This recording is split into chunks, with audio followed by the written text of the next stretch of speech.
Here we go. We are off and rolling with Caleb Calhoun. I am Dave Hooker, and we welcome you to the program as we are loaded for bear. It is a Tuesday. John Adams will join us very shortly, so looking forward to that. And we've got a lot to talk about, as you might imagine, we look back on the season, and we will talk about some of the dumb decisions that are out there. First of all, I ask you, Caleb Calhoun, how are you, sir?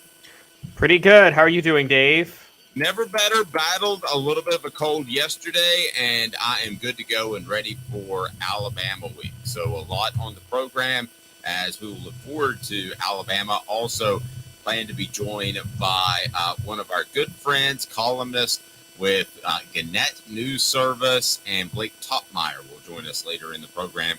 Can Tennessee win with just defense? I don't think that they can. I think they're going to have to score a few more points, so we shall discuss that. Also, seems like everybody wants to make a comparison with Joe Milton and somebody else. We've heard the comparisons basically the same as Hendon Hooker. That came from Nick Saban. Also, we've heard that Joe Milton is Cam Newton at the Knoxville Quarterback Club. I don't see him being any of those guys. Somebody I had to pick Newton. Also, James Pearce was named the co-defensive lineman of the week. Congratulations to him. Dee Williams named co-special teams player of the week. And Brock Bowers' injury, what that means for the SEC East. It means more than any other tight end that I could possibly think of. And we'll have Football IQ coming up every Tuesday, which talks about the dumbest coaching moves of the weekend, which aren't really difficult to come across. Did you have any struggles whatsoever coming across some dumb coaching moves of the weekend? I had a few, Dave. I will say that, but it wasn't as bad as last weekend. I'm going to give coaches a break. It was based on the standard of how dumb some of the decisions coaches genuinely make are. I don't think it was as bad as it was a week ago, but there were still some that really, really stood out.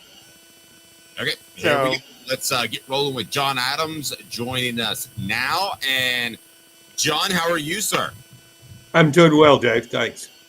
Appreciate that. And we've got it up and rolling as we're going to discuss first, right off the top, Urban Meyer and Nick Saban. Are they just blatant liars, or do they not pay attention?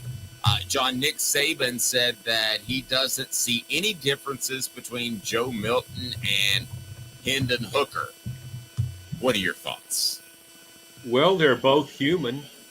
Other than that, well, let's face it. I mean, we talk about Caleb likes to bring out dumb coaching moves. What if we did a segment on coaching lies? All coaches lie. It's just part of the gig. They have to lie. They say great things about opponents. They say things that aren't true. They say things about their own players that aren't true. Go back to preseason when Tennessee, the Oregon transfer, Dante Thornton, the wide receiver, was made out to be the second coming of Randy Moss. He can barely get on the field even when Tennessee loses its best receiver in Brew McCoy to injury. That's just the way the game is played. That makes no sense. I mean, Joe Milton isn't Jarrett Garantano. Yeah, no. Wow. Let's get into that for a second. And I like how you reference Dante Thornton. He does. He's more like Randy Drops instead of Randy Moss. As far as Cam Newton, should we put those? Yeah, come on.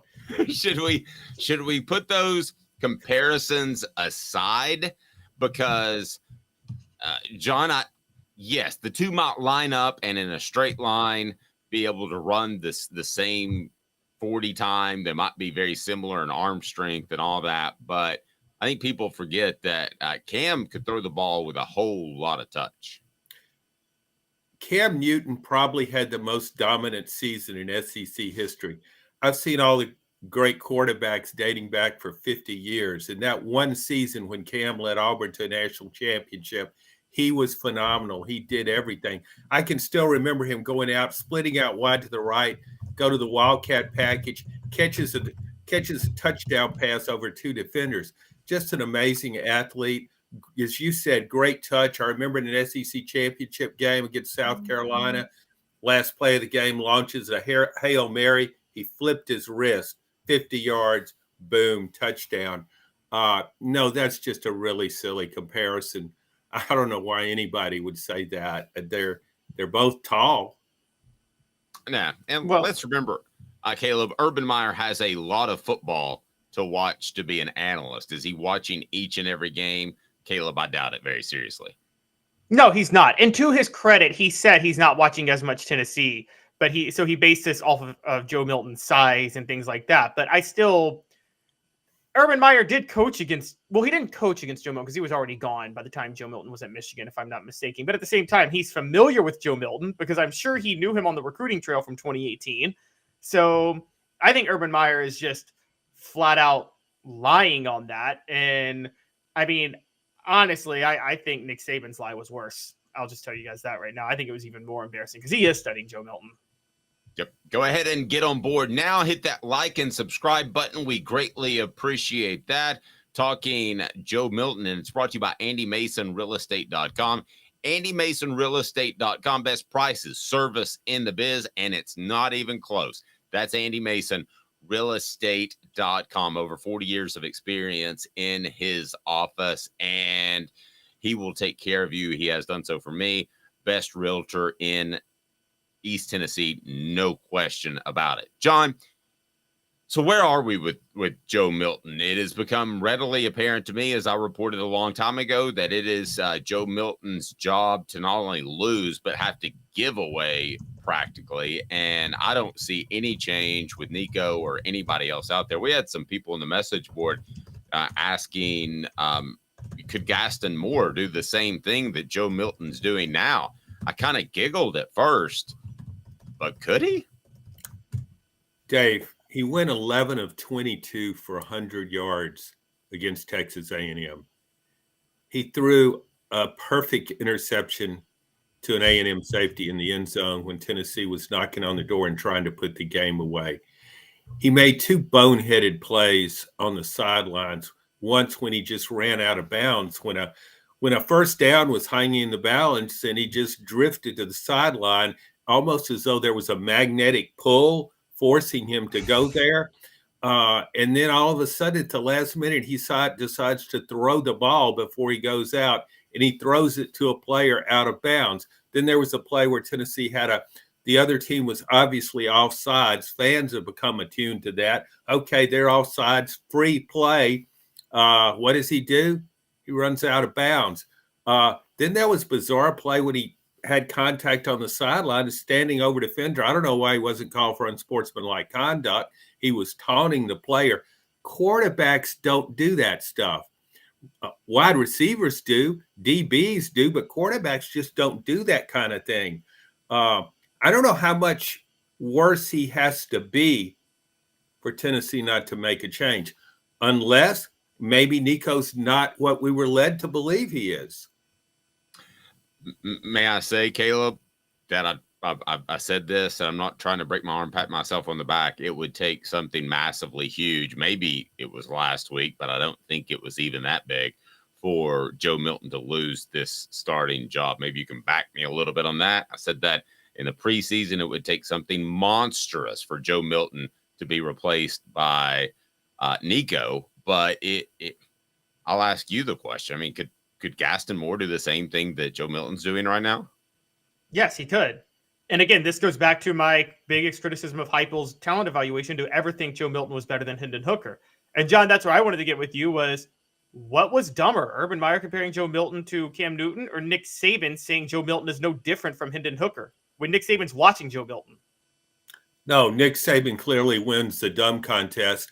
But you got to keep in mind, what are these coaches trying to accomplish there? I mean, Urban Meyer's not a coach right now. Maybe he's trying to, I don't know, just be a nice guy or something, being complimentary before a Tennessee crowd. Who knows what? But how you could seriously say that is beyond me. But for Nick Saban to do it, but Caleb, you know how coaches are getting ready to play a game. I mean, they lavish praise on every opposing player. I remember one time I listened to Vince Dooley press conference. I was in Athens, Georgia, and Georgia was getting ready to play an FCS opponent. Not a good FCS opponent, a bad FCS opponent. And he honestly made that team sound like the New England Patriots at their highest peak in dynasty days. That's just what a lot of coaches do. And apparently that's what Nick Saban's doing. He's going old school with lavish the opponent with praise. And I don't know what that accomplishes, but good for him. Like if he said something critical, that would fire up Tennessee. Like if he told the truth. Well, you don't have to criticize. Just don't lie. Just say they play great defense and they can move the ball on the ground and they're a threat. But you don't have to sit there and say Joe Milton is the same as Hendon Hooker. And again, and Dave, you've covered football, so this goes back to Josh Heupel starting Joe Milton over Hendon Hooker 2 years ago. Are coaches seeing something in Joe Milton that we as fans just know is not true? Is there like some coach love with Joe Milton? John, along those lines, I think it's pretty simple now. The guy's probably a really good practice player. But when the lights come on, he's a different guy, reactionary and upstairs. Yeah, I've heard that Joe Milton does fine in practice, does well, and yeah, preparation and those kind of things.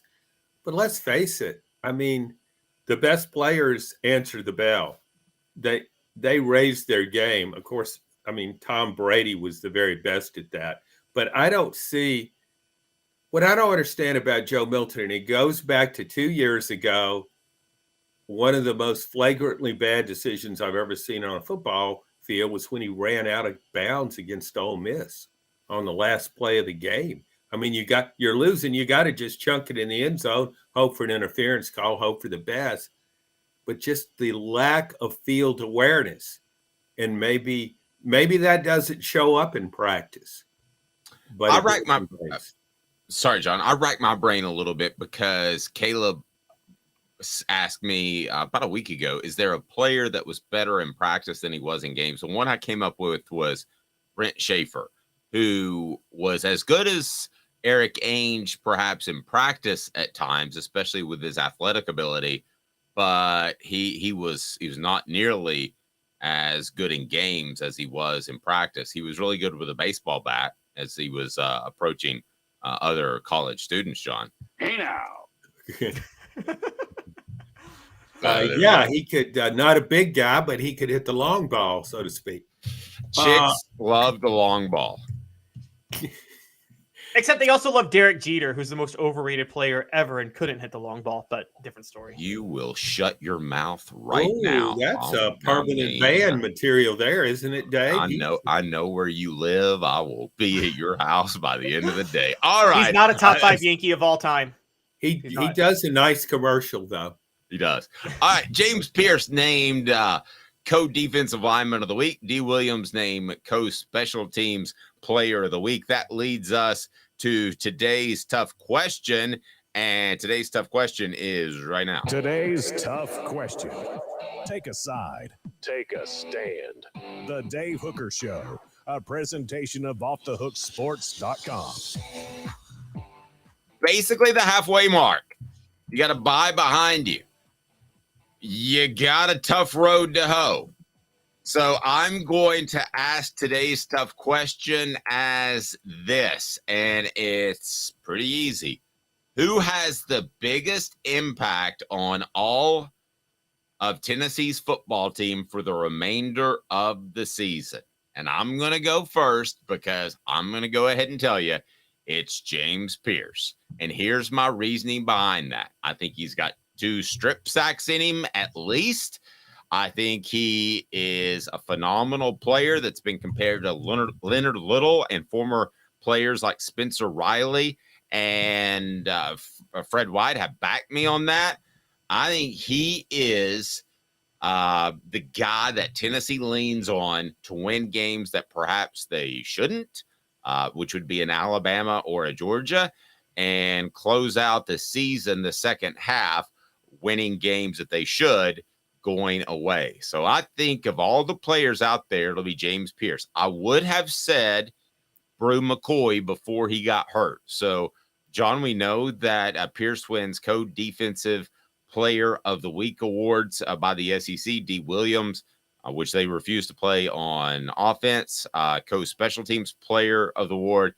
Who has the biggest impact in terms of wins and losses for the remainder of the season? And if you want to, you can even go negative in that Joe Milton might not play well in a game and cost them one or two losses. So what say you, John? Then I'll go to you, Caleb.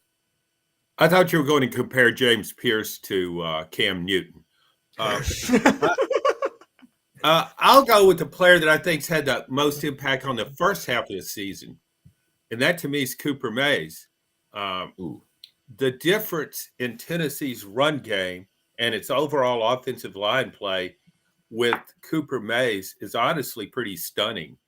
Tennessee just ran for 232 yards against one of the best run defenses in the country. Alabama couldn't run the ball against Texas A&M. Nobody else has, really. That Miami threw the ball spectacularly against the Aggies. But Cooper Mays, the difference he makes is just, I guess I'm playing to your show because he's a member of your team here. But I just think the difference Cooper Mays makes is tremendous. Mays here. Hit like and subscribe. Thank you, Cooper. I will do that as soon as I get off the show. I think you can do it now. Oh, okay. James Pearce, so he plays like somebody that should be playing at Alabama, Georgia. He's the kind of player that Tennessee is accustomed to playing defense against them that just absolutely wrecks their offense. So yeah, he's a terrific player, and I can certainly see why you would single him out. All right, Caleb, how about you? Who has the biggest impact in the second half of the season? I should have gone Cooper because he said this for me. Cooper Mays here. Hit like and subscribe. Thanks, Coop. What do you got there, Caleb? Well, I want to for my OCD purposes, and since we mentioned him, I want to say Dee Williams, but I just can't because they're not going to use him on offense. And how many times are you going to get a chance to run one back for a touchdown? So between James Pearce and Cooper Mays, I got to side with John, Dave. It's Cooper Mays. Because I don't think I got to be honest. I thought Tennessee's run game was highly overrated heading into the Texas A&M game because Cooper Mays had played one game, and before that, the only team that was legitimate with any legitimate run defense they played was Florida, and they got stuffed. So the question was, can their run defense play well, or can their run game, can their run offense play well against a good run defense when Cooper Mays is in the game? And they showed me they could. And they showed me this is a legit run game.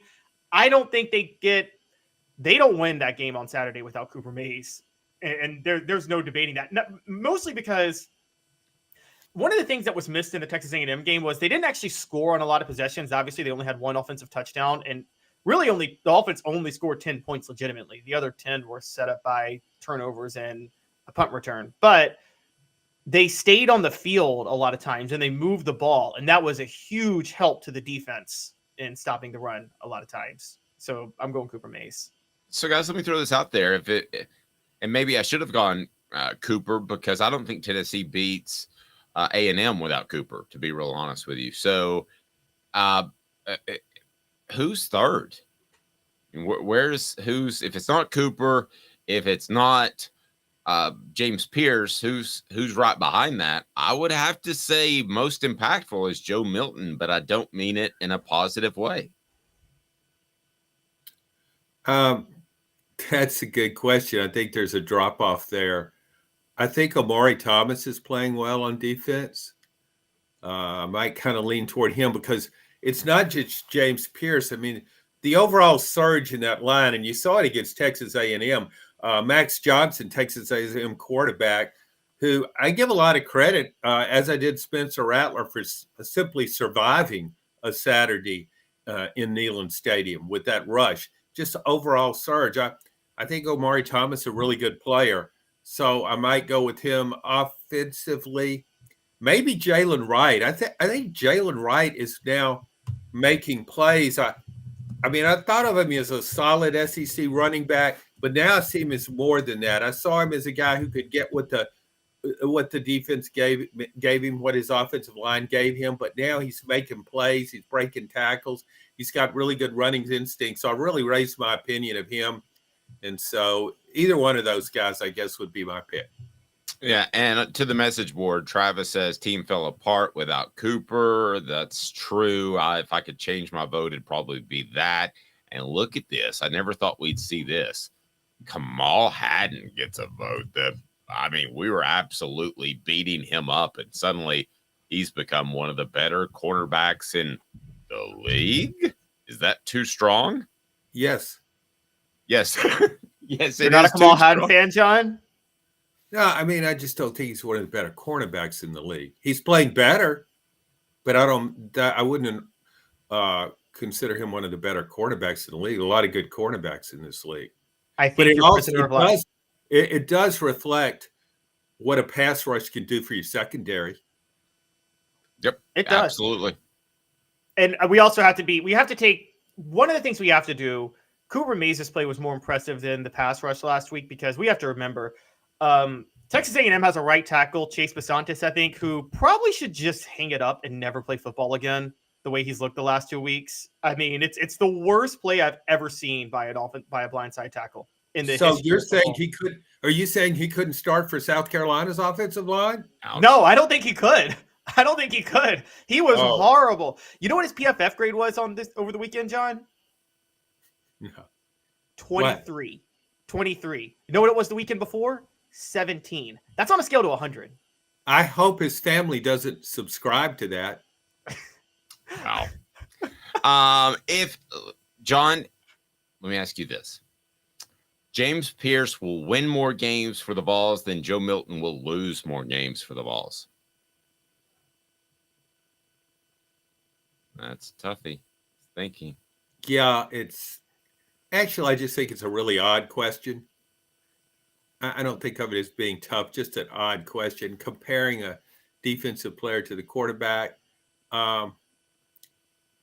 I think right now, after watching the A&M game, I would say that that Joe Milton, if he plays the rest of the way, would lose more games than James Pearce wins. Time for what the H? What the? What was he thinking? Release the hounds. The Dave Hooker Show. Keep cool. A presentation of OffTheHookSports.com. What the H brought to you by our friends at City Heating and Air Conditioning, cityheatandair.com. Brock Bowers, give us the latest, Caleb, on his injury. What do we have with Brock Bowers, the tight end from Georgia? How long is he out, as he was banged up on Saturday? So Brock Bowers is out for a few weeks, is basically the official position, which isn't an official number, but he had a high ankle sprain and he had to have surgery. It was in the first half of Georgia's 37-20 win over Vanderbilt. The recovery time is about 4 to 6 weeks. That's before he can get to be 100%. But as we know, Brock Bowers, from the Tua Tagovailoa injury in 2019, that can be a nagging injury that slows you for the rest of the year too. So, well, and the Cedric Tillman last year too was a high ankle injury. He had the rope procedure or whatever that's called. Boy, that worked out real well. And I think Brock Bowers opens up an opportunity for Tennessee to beat Georgia. That sounds insane-o, but I'm not 100% sold on Carson Beck. I think Brock Bowers was the guy you check down and you save a play with. And to say that a tight end could affect who wins the SEC East or SEC overall sounds insane-o, but Brock Bowers being out for an extended period of time and quite possibly the Tennessee game, I think it's huge. That's a tight end. So what the H, but I think it holds some merit. You? Has insano become a word? Did I miss that grammatical transition? It's big with the 45-year-old plus demographic. Okay, so it's like it's worse than just being insane. Yeah. Okay. You're a whole nother step. I'll remember that. It's when you really Insano is when you really affect society. Insane is just when you're hearing voices and you don't actually act it out. It's like when you say bizarre and then you move it up to bizarro. Yes. Okay. All right. What was the question? Oh, no. Brock Bowers. Brock Bowers, you can't just think of him as a tight end. I mean, he does everything, and he draws double coverage. He's a terrific blocker on the edge, which tight ends are supposed to be able to do. Has the best hands in the league, can run. I hadn't seen anybody catch him yet. He runs like a wide receiver. If you put him in the backfield, he might be Georgia's best running back. That's all that Georgia loses. Everything is built around him, and he is the player that opposing teams scheme for. I mean, Brock Bowers is so impressive. I kind of wonder if maybe he said, I'll do the surgery on myself right here on the sidelines and fix this and come back and play in the second half. He's Superman. So does this – it gives Tennessee hope? You bet it does. It gives everybody hope on Georgia's schedule. Georgia can't afford to sleepwalk through a game like it did at Vanderbilt's construction site Saturday. He's got – they've got to tighten things up and play every game as though that championship really is on the line, because he's a big loss. It helps that Ladd McConkey has returned to health at wide receiver. Without the two of them, they would be more vulnerable than ever. But that's a big loss, and it's a big loss for college football. I love watching that guy play. Great. Caleb? Yeah, John, I would add that before I ask you my question, that I'll tell you both. I think the scariest part for Georgia about Brock Bowers getting hurt is it forces Mike Bobo to use his brain again. And that's going to be really rough. But I will say, John, do you think that they could even – are we sure they're going to be undefeated even before they get to Tennessee? Like, I know whatever you think about Billy Napier in Florida, they're coming off a bye in 2 weeks. So will Georgia. That game's in Jacksonville. Then they have Missouri, and then they have Ole Miss. Without Brock Bowers, if they play down to any of those opponents, they could slip up, couldn't they?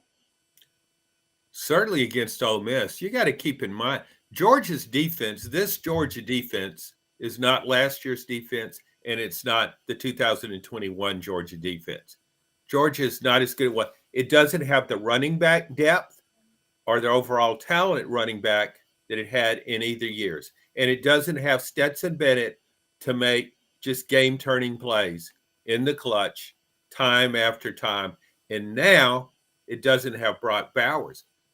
I thought when you have a player like Brock Bowers on your bad days, on those off days, when you're kind of drowsy, wandering through all that construction going on at Vanderbilt Stadium, trying to not hoping nothing falls on your head.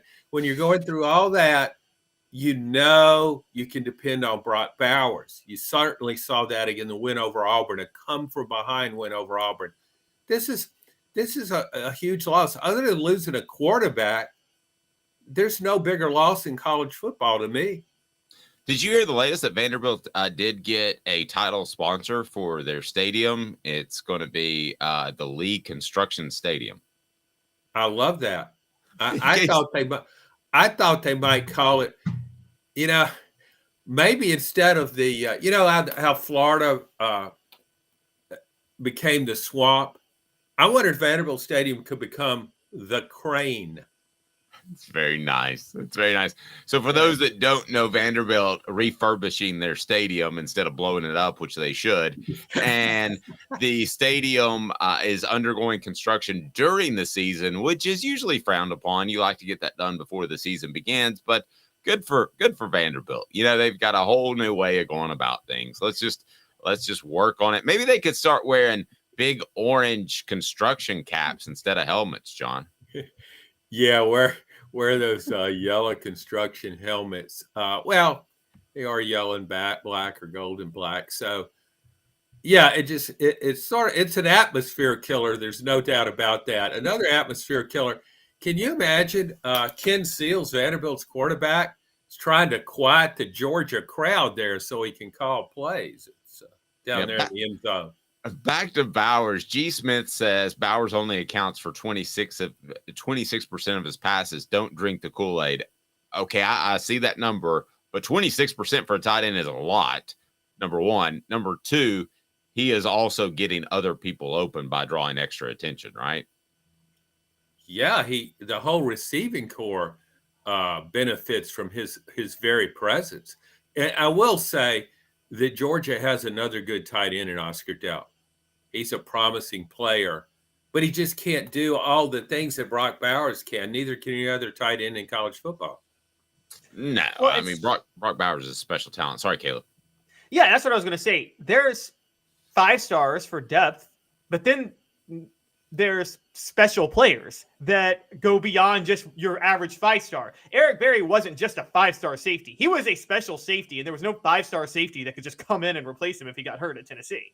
And that's a really good call. And you're talking about an Eric Berry who was honored the other day, is that he wasn't just a safety. Like Bowers isn't just a tight end. I mean, Eric Berry, you could have put him at running back. He could have played anywhere on the field. You could have put him at linebacker. He could play cornerback. Played quarterback in high school. He's the kind of guy that just impacts a game no matter where he is. And one of the biggest collisions I've ever seen in college football was between him and Tim Tebow there in the swamp. But yeah, you're right. Those kind of players, though, they don't come along every year. Hey, John, I want to get off topic for a half second. Who is the best player that you covered that was also he was a great player, but he was a great person? Because we discussed last week, mine was Eric Berry. He had to answer questions because he didn't really have a quarterback that could do so in place for most of his career, and they weren't good. And he always came out there and he answered the questions. But you've covered the Steelers, you've covered other teams. Who is the best dude out there that was also a very, very good player? Yeah, well, Eric Berry comes to mind. That's something I'd have to covered a lot of ground there, Dave. I've covered a lot of players, but you know what? I'd go way back. Talk about going old school. I'll go beyond old school. I'll go old school O, kind of like Insane from Insane O. Okay, I go back to Archie Manning. Wow. Yeah, you did go back there, John. He took a lot. I've heard from a lot of New Orleans media. He took a lot of heat and always would stand and talk to everybody after every Saints loss when it wasn't his fault that they were losing. I can remember. Keep in mind, he was a legend at Ole Miss. A legend. They named the speed limits are 18 miles per hour now on campus because of Archie Manning's number. Then he goes to New Orleans where he's expected to be saviors. There are no saviors for those Saints. They were too bad and too conditioned to losing. So he actually made All-Pro one year and was Offensive Player of the Year. Incredible achievement. But as Caleb pointed out, I've been in that locker room. It was almost like everybody else was gone. It was after another Saints defeat. Never had a winning season when he played. And there'd be little kids running around in the locker room. And there was Archie Manning there at his cubicle talking to some guy who might be working for a student paper. He never, ever changed. He was that way, loss after loss, game after game, season after season. And also, he's one of the best storytellers of any football players I've ever been around, in the sense that he had a great memory for details. And one of my favorite conversations with him was talking about all the weird stuff that happened with the Saints. And he had a really good memory for that. So he really stands out. I know it's a completely different era, but he was just a tremendous player and a great person, and a great person to have in your locker room. Interesting stuff. Be sure and click that like button. If you haven't subscribed yet, we need you to do so. Also, a special announcement: if you would like to order my book, which John's already read 5 times and absolutely loves it, you can get autographed copies by the players involved, including Fred White now, Billy Ratliff coming down the line, also autographed copies by maybe a guy who wore 27. We're working on that. So you can order autographed copies. It's never too early for the holidays because I don't think we're going to have a ton of autographed copies. So go ahead and do that. you can click on the link right below. So, John, changing gears on you a bit, it's time for Just Dumb Coaching Decisions, which we see. It's our football IQ segment, which is taking the internet by storm. John, I know you've probably got a couple that you want to throw out there, but we're going to get to those here momentarily, and we're going to discuss some really dumb coaching decisions, and there are quite a few. Prime time makes the dumb list. After this, 2 minutes with John Adams, Off the Hook Sports. Sun, sand, and salt water, the beach is a very relaxing place. Unless you wear contacts. Ow! Open your eyes to the best the beach has to offer with LASIK vision correction from Campbell Cunningham Laser Center. Sports Treasures in North Knoxville is one of the South's largest sports cards and memorabilia dealers, featuring over 10 million sports cards from vintage to modern. Sports Treasures carries a full line of hobby boxes, singles, autographed memorabilia, Tennessee Vols collectibles, fan cave decorations, and so much more. See a museum full of collectibles at Sports Treasures, 4819 North Broadway in Fountain City, and Sports Treasures on Facebook. Sports Treasures, where the real sports fan goes to shop. Have you seen the latest TriStar Hats Co. product? TriStar Hats Co.? What's that? You know, those really cool hats, shirts, tumblers, and even license plates with 3 stars like the official Tennessee flag and stripes like the American flag. Pretty patriotic if you ask me. Gotcha. Seen those. Those are cool. Where can I get them? Simple. TriStarHatsCo.com. And if you order now, there's 10% on any order $50 or more. Plus, use the promo code HOOKED. With the promo code HOOKED, you get 10% off. That's hooked. And don't forget free shipping with any order over $50. Stock up at TriStarHatsCo.com. That's TriStarHatsCo.com. There are plenty of wannabes out there, so make sure you go to TriStarHatsCo.com for the best quality and customer service. Will do, and I'll be sure to use the promo code HOOKED. That's hooked when I do, to save an additional 10% off. TriStarHatsCo.com. TriStar Hats Co. is a trademark of TriStar Hats Co. LLC. Any use without express written consent is prohibited. A college football tradition like no other. Yes, sirree, boys and girls. Or a guy that just won't leave. Wow. That is sad. The Dave Hooker Show. YouTube, Apple, Spotify, and the free Off the Hook Sports app. A presentation of Off the Hook Sports. Back to Dave Hooker. All right, fill it in on the message board. Dumb coaching decisions. It's our football IQ segment, as there are a lot of coaches that may be lacking a couple of points on our football IQ segment as we look back on the weekend. John, any stand out to you? Because Caleb loves pointing out when people look dumb, so we have plenty to go to, but I'll give you the first crack at this. Well, thanks. And Caleb does a really good job of specific plays, specific boneheaded plays where everybody watching is going, what the H? Jimbo Fisher, or maybe call him Dumbo Fisher now, just really sticks out. He just really sticks out to me, not just because he's the most overpaid football coach in college history, and not for just one blatantly awful decision he made Saturday against Tennessee, but the game was a continuation of the Alabama game as far as A&M is concerned. A&M could have won both games. It could have beaten Alabama. It could have beaten Tennessee. Jimbo just seems so disengaged. It's kind of like, hey, I'm just a coach. What am I supposed to do about this? And maybe some of this is on Bobby Petrino, but how can you not make a greater effort to get Anaya Smith the ball? He's one of the premium playmakers in the country. Do a jet sweep, running 5, put him in the backfield in the Wildcat 5 times. Do anything, throw a bubble screen. It was almost I feel like Jimbo Fisher's instructions to quarterback Max Johnson, who I thought played a really tough game against all odds and with virtually no help, except from that right tackle that Caleb gave so much praise to. I just thought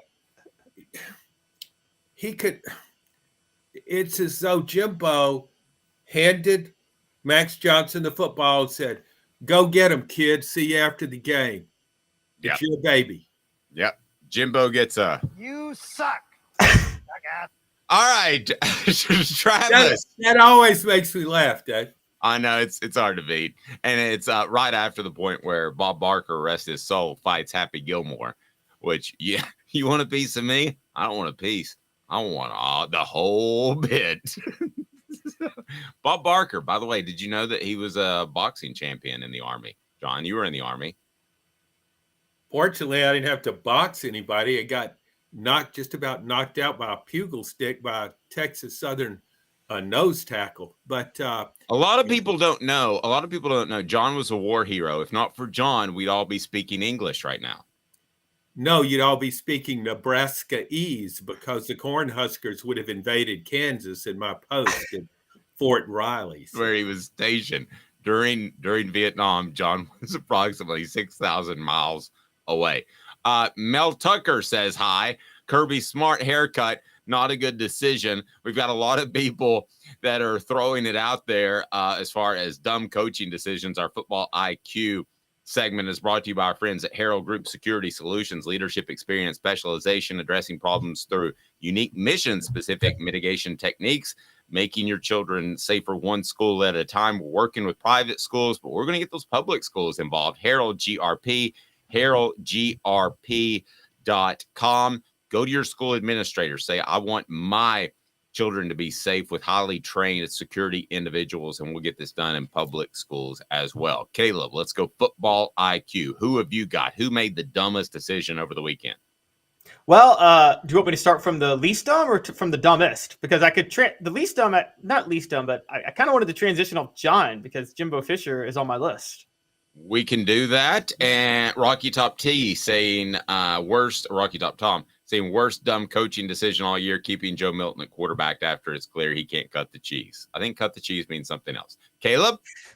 Okay, so John, I'm with you. Now, there was one I almost considered, and it was, remember the 4th and 2 where Max Johnson tripped?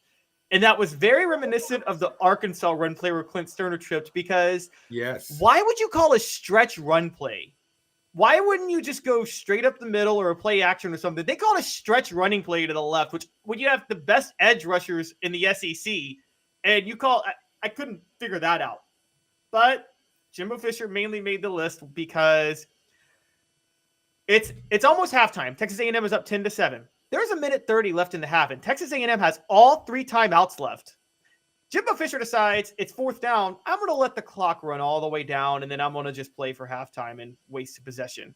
I don't understand coaches not thinking possessions don't matter in college football. You suck, you jackass. That's what I mean. He just seems disengaged. Like, I really don't care. We'll just let that clock run. I got nothing for now. Yeah, totally a loss. Now, the other one, I wanted to know what you guys thought about this, but I did not mind Dan Lanning going for the win at Washington late. I talked about it yesterday. I said, look, if you play percentages, if you're on the road in an environment like that, you have a better chance of converting that 4th and 3 than you do of winning in overtime. I do mind him not going for the field goal at the end of the first half against Washington, Oregon and Washington. It was 22-18. Oregon was going to get the ball to start the second half. They were averaging 5 yards a carry. They get inside the red zone, and they throw it 4 straight times, a la Butch Jones against Florida in 2017. And I thought, 1, you got to run it once or twice. 2, you kick the field goal in that situation knowing you're going to only be down by 1 and get the ball to start the second half. That was just next level done by Dan Lanning. Caleb, don't you think we coaches get caught up in a game where offense prevails and they just think, can't win with field goals, got to score a touchdown every chance we get. They pretty much disavow any use of the field goal kicker. I have noticed that, and it seems to be a trend. I noticed it in the NFL as well. It just seems like they're passing on pretty easy 3-point field goals instead of they think they can get it further down the field and score touchdowns. I get it. I mean, you don't want to be in the red zone kicking field goals, but I mean, 3 points is 3 points. Last I heard, whoever scores the most points wins. And possessions are possessions. You're getting the ball to start the second half. And if it's a game of touchdowns and you're only going to be down 1 after kicking this field goal, take the points in that situation. I think it's particularly at the end of the half, it's a momentum buster when you don't get anything out of a drive. It's a last-ditch drive, and so I agree with you.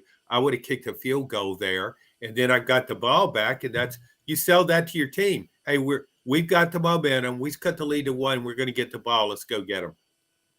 Exactly. Caleb, who else made some dumb coaching decisions?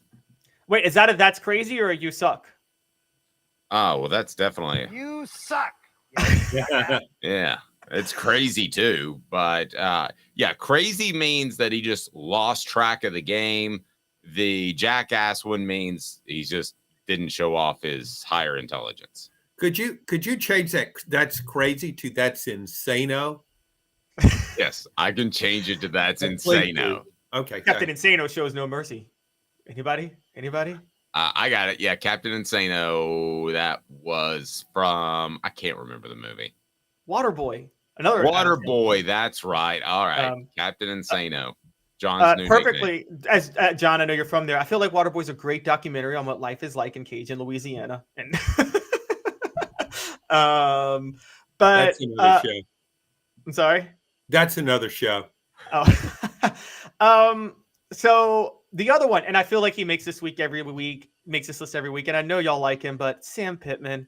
I got to bring Sam Pittman in. Everybody's going to give him praise for Arkansas playing Alabama close, but it's the first half. It's 4th and 1 at the 34.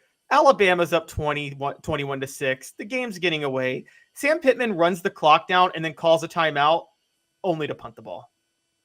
And that's crazy.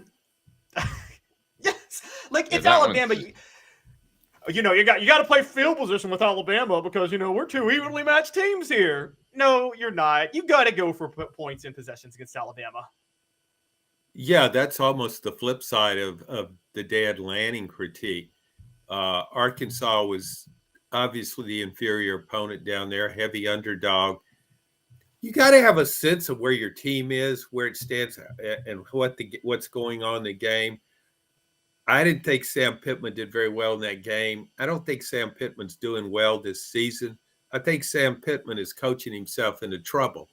He gained a lot of favorable attention, as he should have, for ending a Vanderbilt-like losing streak when he arrived at Arkansas. Had lost 20-something straight SEC games, kind of turned it around. But what has he done lately? The program's headed in the wrong direction, and I think the team is better than what its record is. All right, Caleb, what else you got? All right, so a couple more. Lance Leipold, who I actually think is a good coach at Kansas, but I had to drop a football IQ one on him. Here's my biggest pet peeve, and coaches still do it, and it's next level stupid. When you burn a timeout late in the game to talk about a 4th down play, knowing you're going to need that timeout if you don't get it, it's so dumb, and they do it all the time. I don't know how coaches don't know math, but this is peak evidence of how coaches. It's the most consistently stupid mistake. So Kansas gets a 9-yard completion down 36-32 to Oklahoma State, brings up a 4th and 1, and Lance Leipold takes a timeout to talk about a 4th and 1 play. You should already have the 4th and 1 play prepared. You should already have it ready to go. And they don't get it. And by the time they get the ball back, there's 15 seconds left instead of a minute left because of that. You can't go through watching a football Saturday without seeing that happen. That's and coaches always tell us, we've got to play for every situation. We got a 2-point conversion play. I remember last year when LSU beat Alabama and went for the 2, Brian Kelly talked about, we had this play. We thought it might work. Prepared for it. You're prepared for 4th and 1 against any defense. You've got to play. It's almost like, oops, I forgot about that play we had. It happens. Exactly. It happens again and again. I don't get it either. I don't know how you don't have a 4th down call and a 2-point conversion, maybe 2 or 3 of them, ready to go at all times in case you need it. It should be in your back pocket. Put it on that clipboard that you lean on. It shouldn't be difficult. The call should be made immediately. What else you got, Caleb? All right, and here's the final one. And I've been all over the place on not going for it or going for it, but I had to drop a football IQ one to Deion Sanders because you don't blow a 29-0 lead unless you make some coaching blunders. And the key coaching blunder is at the opening drive of the second half, excuse me. They go down to the Sanford 45. They're still up 29-0, and they bring up a 4th and 2. It's 4th and 2. Now, 95% of the time, I do believe you go for it in that situation. I don't believe in punting. But the 5% is when you're up 29-0 and you don't want to give the other team any momentum whatsoever. And he goes for it on 4th and 2, and he has Shedeur Sanders in a deep back in shotgun, do a 5-step drop. He doesn't have a blocker to pick up the blitz. So Shedeur Sanders gets sacked, and that totally changes the game. I have no problem with him going for it on the second 4th down that they didn't get later in the game because that's flow of the game slipping away.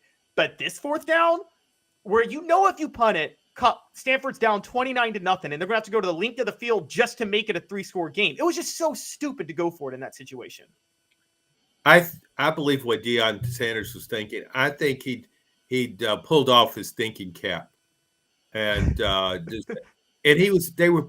only saw the first half, so Colorado was beating Stanford to such a degree. I don't think the game was over in Deion's mind. Yeah, let's see how many points we can score here. I just don't think he had any idea that Stanford could come back.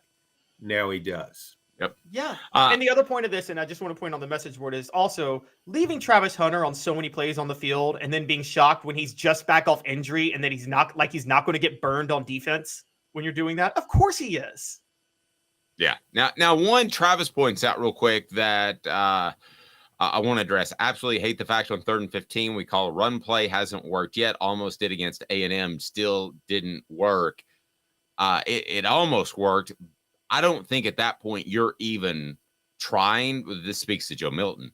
I don't think you're trying to convert. I think you're trying to play a field position game. And Josh Heupel, John, that's not his nature. So he had to wince a little bit when he had to call that play. Well, let's face it. We talked about a lot already. But Joe Heupel is having to scheme around Joe Milton. Josh Heupel. He's having to scheme around a depleted receiving core. And I get emails criticizing Josh Heupel for his play calling. Well, you got to understand, this is not the typical Josh Heupel offense. He's not calling plays for the team he had last season. He's calling plays for this one. He's trying to work around his deficiencies, and that can be very challenging at times.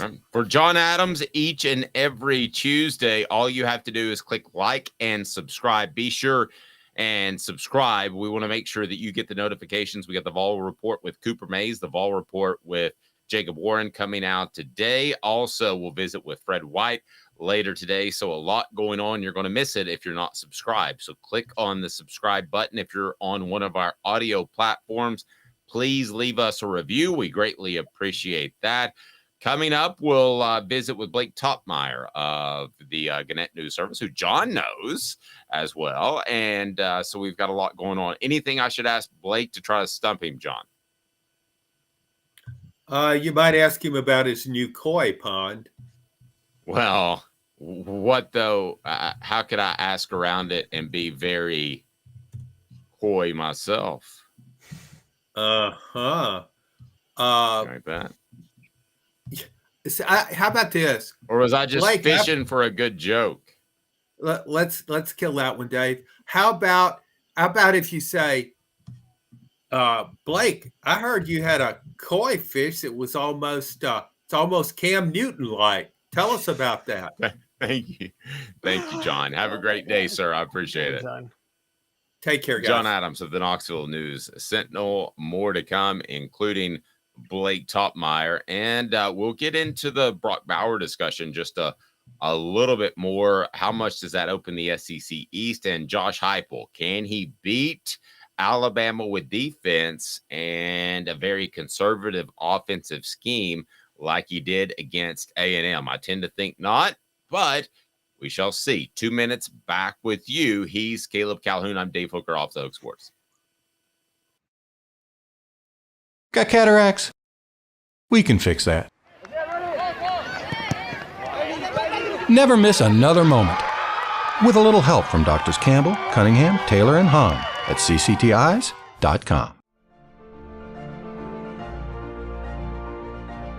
Hi, I'm Rick Terry, and we at Rick Terry Jewelry Designs pride ourselves in the highest quality craftsmanship from a family-owned business here in Knoxville for over 35 years. At Rick Terry Jewelry Designs, we also take pride in being an affordable option for all your game day accessories, especially those fire opals. At Rick Terry Jewelry Designs, we want to be your jeweler every day and especially on game day. Go Vols!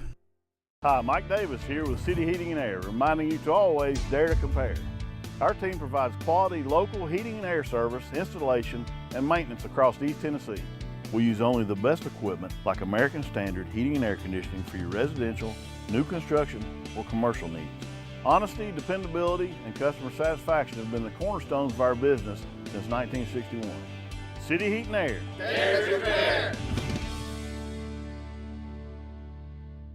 These mountains hold and defend a spirit far better than moonshine. A drink that holds flavor, that becomes necessity. A hard cider made and relished by folk who are as hearty as they are legend. A refreshment that can only be found in one place, with a taste that makes you say, give me 3 bottles of the good stuff.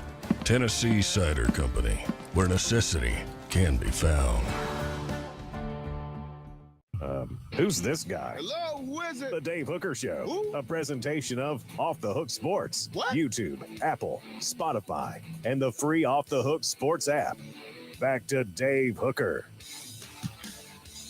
All righty, here we go. Back and asking you on the message board, who has the biggest impact in the second half of the season for Tennessee? We had some votes for James Pearce. We had some votes for Joe Milton in a negative fashion.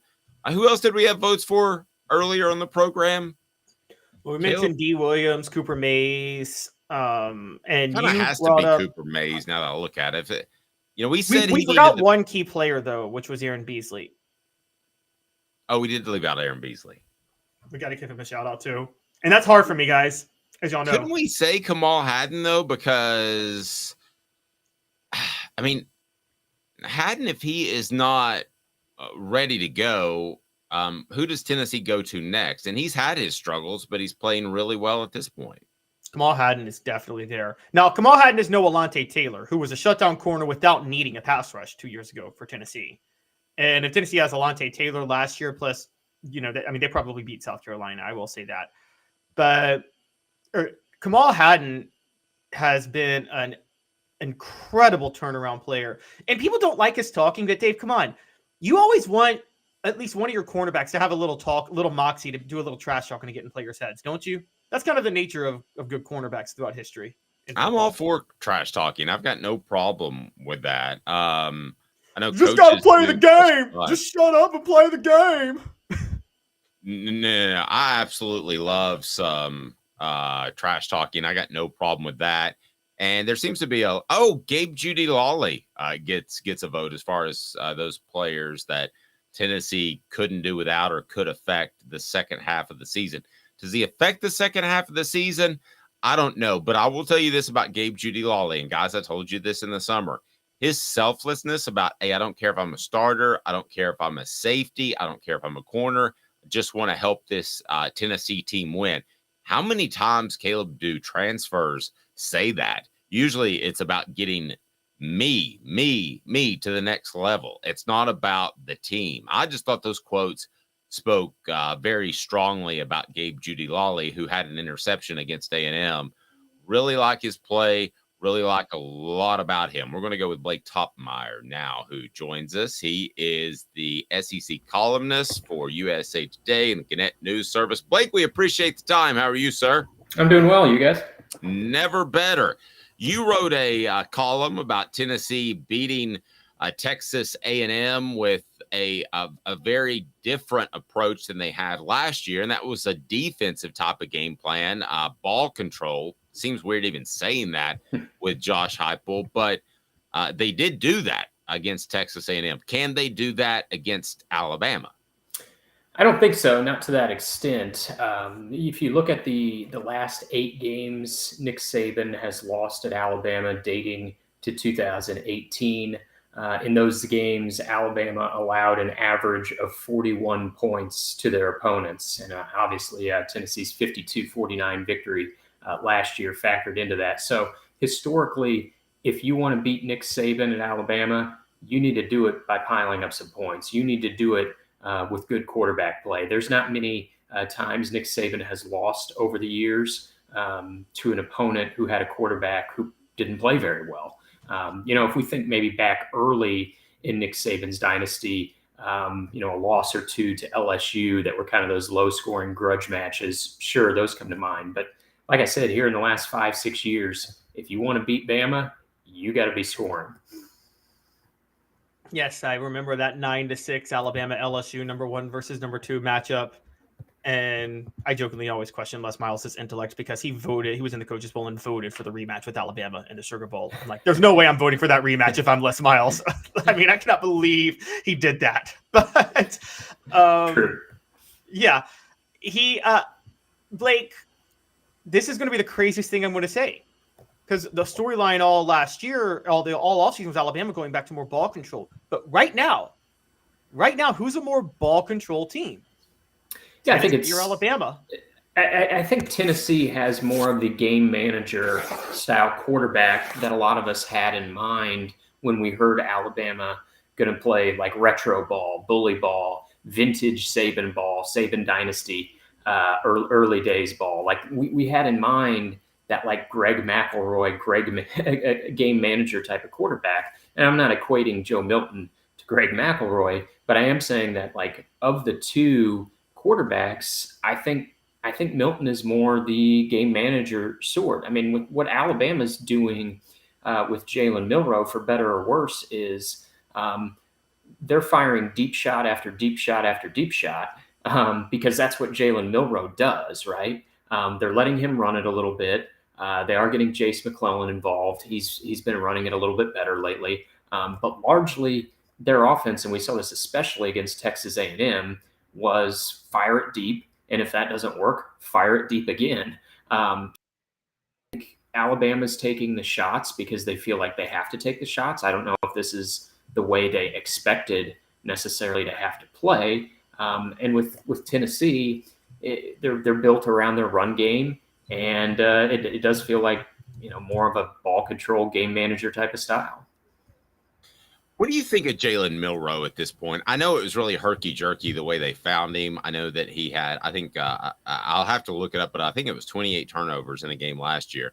But when you look at him, Blake, do you feel like Alabama has found their quarterback and that his upside is pretty good? Or do you think they're just kind of biding time until somebody else emerges, maybe even next year, maybe a freshman, whatever? Do you like Milroe's upside? I like it better than anybody else that they have. I'll say that. Like there's no one better lurking in the shadows on this team. We saw that in the South Florida game. I'm not going to say that was like intentional Nick Saban genius type of thing. Like sometimes we sort of kind of box ourselves into a corner in an attempt to describe everything he does as genius. Like they made a change for whatever reason after losing to Texas. I think they wanted to see if they had something better. And that game against USF proved they didn't. Like Ty Simpson's not better. Tyler Buckner, I don't even know why we needed to see it. If you watch Notre Dame the last couple of years, Tyler Buckner wasn't better, but we saw it against South Florida. He's the best they have. And he does do a number of things pretty well. Like he throws an elite deep ball. Like if there's one thing I think he does better than Bryce Young, it's throw the deep ball. I mean, Bryce Young was fine throwing it deep, but that wasn't really like Bryce Young's calling card. So he does have that. He has the breakaway speed. Bryce was really nimble in the pocket, made just brilliant plays on the move. He's kind of a magic man back there. Milroe's not like that. He's not going to, move around in the pocket as much. But if he wants to break it and go, I mean, he's got better straight line speed. than almost any quarterback in the country, probably. So he does some things really well. I thought he maybe was settling in based on the way he played against Texas A&M. Like, you take away one bad interception in that game, which I know you probably shouldn't take that away. That did happen, right? It could have been costly. It wasn't. But aside from that one play, I thought he played very, very well in that win against Texas A&M. And then I thought he played well in the first half against Arkansas on Saturday. He didn't do much in the second half, and that's part of the reason why Arkansas was able to get back in that game. But I think that's sort of going to happen when you have a quarterback who so much of their skill set is based around throwing it deep. Like, they're going to have a half where they disappear because they're maybe not dialing up as many deep shots or not hitting as many deep shots. But yeah, he's the best quarterback Alabama has. Whether that changes, next year, I don't know. But he's the guy for the rest of the way this year. Blake, are we seeing, this is a weird thing to say, but are we seeing Jalen Milroe just get better before our eyes? And I mean that better to the point where he can go from being just a game manager to actually being a guy that wins you games. I mean, from last year's Texas A&M game where I admit I wrote him off immediately because that's one of the worst quarterbacks games I've ever seen by a quarterback in SEC football history. And then struggling against Texas in the fourth quarter this year, it seems like after he came back off the bench, they figured out exactly how to use him. And I mean, are we seeing like maybe next year all SEC potential if he keeps getting better the way he has been?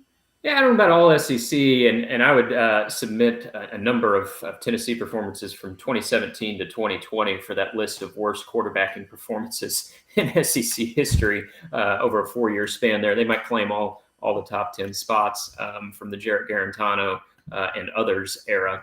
But I digress. I think you're right with Milroe getting better before our eyes. I think the misconception after the A&M game, and I may have fallen into this trap too, was assuming he had it all figured out. Like, after watching him really be a driving force to Alabama winning that game on the road, it was really Jalen Milroe, Jermaine Burton, and Alabama's defensive line were the three things they had going for them in that game. So I think the tendency was to think, well, Milroe's got it figured out. He's, stardom is here. I don't think it's going to be like that straight line trajectory. I think it's going to be a little up and down. But I do think it's going to be like that 2-step forward, 1-step backward type of progression from this point with him now. Like, he is getting better. He is improving. There might be moments where it doesn't look like it, but I think he's a undeniably better quarterback now than he was in week 2 against Texas. There was a time where this guy, I think he struggled to read the field. And Alabama's OC, Tommy Rees, I don't think was helping him early in the season either. They weren't doing much design run with him, which is criminal if you're the offensive coordinator, not incorporating some designed run when Jalen Milroe is your quarterback. And they weren't taking enough deep shots. Now, if James Franklin were here, he would tell us that you can't design play calls where the play is chuck it deep, right? I think the rest of us think like, oh, yes, you can call up some plays where you put your quarterback in position to throw it deep. And to Tommy Rees's credit, there has been a noticeable shift in that approach since the Texas game. I don't know if Alabama would admit it, but if you just believe what you see with your eyes, like, I think they are positioning Milroe to do some of the things he does best more often. They're letting him, let it rip back there. And some guys have made plays at the wide receiver spots. Blake Toppmeyer, SEC columnist for Gannett News Services. Blake, we were kicking this around earlier, getting back to Tennessee for a second. The player that will have the biggest impact, and it can be a positive or a negative in the second half of the season for Tennessee. We talked about Cooper Mays. Of course, Tennessee looks like a different team with him in there. James Pearce looks like an elite edge rusher. Or it could even be Joe Milton will have a negative impact. Who has the biggest impact, pro or con, for the Vols the remainder of this season, you think? I guess if I could cheat, I would say a combination of Pierce and Tyler Barron. I think that the defensive line, the edge rushers, have to remain disruptive for Tennessee, for their defense to continue performing the way it has been. And those guys have been integral to those efforts. I mean, I was on my list of concerns for Tennessee coming into the season. I thought pass rush and defensive line, I don't know if they ranked number one on my list, but they were on the list. Like when we think back to last year, they had a pretty good pass rush last season that was instrumental in victories over LSU, over Clemson, over Kentucky. And a guy in the middle of all that was Byron Young. So they lose their best pass rusher off of last season. And I thought, okay, how are they going to rally past that? And now you look at it this year, their pass rush this year is undeniably and demonstrably better than what it was last season. And in a large part, that's a credit to James Pearce and Tyler Barron. I think those guys have to continue to play well. When you get disruption up front, it makes your whole defense play better. And I'm not saying that the secondary isn't better this year than last year. I think they are. I think it's an improved group. But I think so much of that is tied in to what those guys are doing up front. If that stops, Tennessee's defense could regress, and they can't afford for it to regress with what's going on offensively right now. They have to remain this improved defense like we've seen this year. And we saw, in flashes last year, the defense had some good games, but they weren't consistent. They disappear against some of the better quarterbacks, some of the better opponents. But that defense has been pretty steady this year, and I credit those two guys I mentioned, Pearce and Barron. They got to keep it up. Blake, great stuff as always. Do you have an early feel for this Tennessee-Alabama game? Yeah, I guess, inside Bryant-Denny, an Alabama team that you would think would be hell-bent on revenge, and when I combine the uncertainty of Tennessee's offense, I think I like Alabama to win a close one. I just don't I don't know that you can beat Alabama 21-17. Alabama's their offense is not as good as it's been the last several years with Tua, with Mac Jones, with Bryce Young. They've had offensive regression too. However, I do think if you want to beat Alabama this year, it probably needs to look a little something like Texas, a 34-24 type of game. Based on what we saw Saturday, Tennessee may need to win with its defense, may need to win in the 20s. And I don't know that you can do that inside Bryant-Denny. I think Tennessee's defense has to set up a score, either score themselves or they need a strip sack deep in Alabama territory. I think there has to be a defensive play that leads to 7 for Tennessee. Blake, great stuff as always. How do we follow your work? Yeah, you can find me throughout the USA Today network there in Knoxville. You can find me at knoxnews.com. They always do a great job promoting my work. And I'm on X at @btoppmeyer. X, you made the move. You're the first person that said X, formerly Twitter. I like that, Blake. I think this is the first time. I think this is the first time I've done that. I guess for some reason I decided now is the time. I was wondering when I was going to do that myself just over the weekend. Blake, great stuff, buddy. Have a great day. Okay, sounds good. Thanks, guys. He's Blake Toppmeyer. I'm Dave Hooker. Let's talk some Tennessee basketball. Tennessee basketball ranked pretty high. What do you think of the basketball Vols and the respect they got out? They got right out of the chute, Caleb, as Tennessee's ranking top 10 in both polls. Well, I've talked for a while about the renaissance in college football where it comes to basically player teams being more defensive oriented the last couple of years amidst all the talk that, it's becoming more offense and defense is a thing. And now you're seeing defense play a much bigger role in college football, not just with Tennessee. There's a renaissance in college basketball too, Dave. In the era of one and dones, and you know this, the rankings were solely based on, it was basically whatever the 247 sports recruiting rankings was, where we're going to be reflected in the AP poll, wasn't it? In the era of one and done basketball. That's not a thing right now. And you're seeing that specifically with Tennessee. Tennessee lost Olivier Cumwa to transfer. They lost Julian Phillips to transfer. Now, they added 3 transfers, none of whom were 4 or 5 stars you would consider on 247 Sports Composite, but they're top 10 because they have Santiago Vescovi and Josiah Jordan-James back. So this is solely about belief in Rick Barnes' development and experience of players coming back, which is why they're top 10. They're number 9 in the AP poll, number 10 in the coaches. And just for context, guys, Florida Atlantic is top 10. Now, I know they went all the way to the national title game last year, but typically college basketball rankings aren't going to put you in the top 10. They're not going to base anything on what you did last year. They're going to solely base it on recruiting. they're basing it off experience. And I think they're starting to realize in this age of NIL, with the renaissance that it's happening that I'm talking about, college basketball players are realizing there's more value if they're a good player staying for a year in college rather than going to the NBA and maybe not even being drafted, where it's so selective, more so than even the NFL. Needs to be a balance.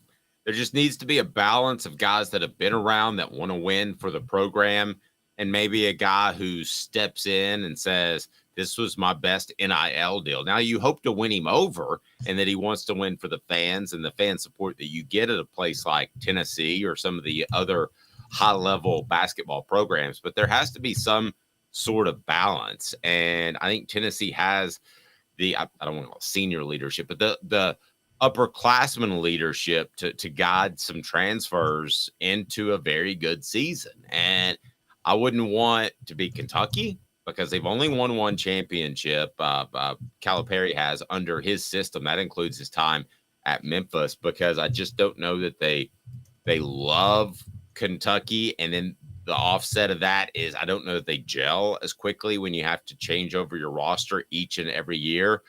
But I also don't know necessarily that I want to be the team that just completely relies on high school recruiting. There has to be a balance. Talk about your balance. Your balance will go higher. As Zen Sports, the new sportsbook in Tennessee, revolutionizing the way you earn sports betting rewards. That means no more deposit bonuses that turn into deposit nightmares. On Zen Sports, what you see is what you get. And with our cash rewards program, you get a lot of cash. For a welcome bonus, earn an unlimited 5% cash back on your betting volume for your first 15 days when you sign up with promo code HOOKED. That's HOOKED. Unlimited 5% cash back. Keep betting, keep earning with up to 3% cash back on your betting volume every month after that. And refer friends to earn a percentage of their betting volume as cash rewards too. Zen Sports bringing the cash back to Tennessee. So if you bet big on sports, you want to be betting on Zen Sports. Zen Sports betting just got better. Download that app. Use the promo code HOOKED. And remember to support our sponsors. They're right below. That's why we're here. Gambling problem? Call 1-800-889-9789. Must be 21 and over and in Tennessee to bet. So if I give you these choices, tournament team, Sweet 16, Final Four. And at this point, it's very, very early, Caleb. Where would you have the Vols? Sweet 16. Now, that is with the knowledge and the caveat that we know Rick Barnes underachieves in the tournament. But I think Rick Barnes is having his own reformation, which you don't usually have it. How old is he? 66, 68, something like that? 7, I believe. Okay, so I was in between. So 67. People usually don't change their philosophies at 67. And I think Rick Barnes is changing his philosophy. The changes that he got, now he still instinctually can't help himself. He said last week, we're deeper than we've ever been on the perimeter since I've been here, but the defense is not where it needs to be. He still loves that defense. He still loves that mid-range, but he constructed his personnel based on an inside-out game where you got a lot of options from three. And I did not see that coming from Rick Barnes during this time, at this stage in his career. I mean, it's very much Nick Saban embracing the spread offense when he was 65, which he did. Nick Saban had already had an established career and said, I'm going to do this. Great point. It's a great point. And actually he's 69. I'm sorry, go ahead. He's 69. Okay, so Barnes is pushing 70. And so who at 70 is able to is willing to do that? And because a lot of our criticisms of Barnes, Dave, for years has been good basketball coach, but thoroughly stubborn in what he believes in and absolutely refuses to believe that the game is different. And look what he's doing right now. At least the way he's constructed his personnel suggests he knows the game is different. Now, he was never like Nick Saban. He never fought for rules changes or opposed rules changes to make the game different. He just kept coaching his style even when the rules changed. And so I'm thinking, well, maybe he knows the flow of college basketball. Maybe he finally realizes, I can't fully rely on the mid-range because, he has been so reliant on the mid-range for so long, and it's been costly for Tennessee. Yep. The Hemp House, the premier hemp dispensary online with a wide variety, great selection, and strict standards to ensure you only receive the best in CBD or Delta products. Go to Hemp House Chat. That's with 2 T's, hemphousechat.com, and you'll be taken care of. They've got the Big Orange Crunch. Let me pull that up. Check this out. The Big Orange Crunch is right here. You'll absolutely love it. And don't forget to use that promo code Hooked. Anything else on hoops, Caleb, from you, sir? Yeah, and here's the real standout. Dave, Tennessee is the highest ranked SEC team. Arkansas second. Tennessee is right now going to be favored to win the SEC in basketball, which they're usually the top 3 or 4 with Kentucky, Alabama, or whatever, or Arkansas. They're going to be the favorites to win the SEC. Who saw that coming? I did not. He's Caleb Calhoun. I'm Dave Hooker with you weekdays at 10 a.m. Please take a second, hit the subscribe button. If you're new to the program, we greatly appreciate that. Weekdays, 10 a.m. and wherever you stream. So give us, if you like the show, we'd appreciate a review. We appreciate having the notifications on is the big one, because what I've started doing lately, which you may not know about, is for those of you that are on an audio-only platform, I've been dropping our Celebrate 98 series on the various audio-only channels. So we would love for you to hear that. We've already got Dwayne Goodrich up, and we'll have more as we go along. So for Caleb Calhoun, I'm Dave Hooker. This has been a presentation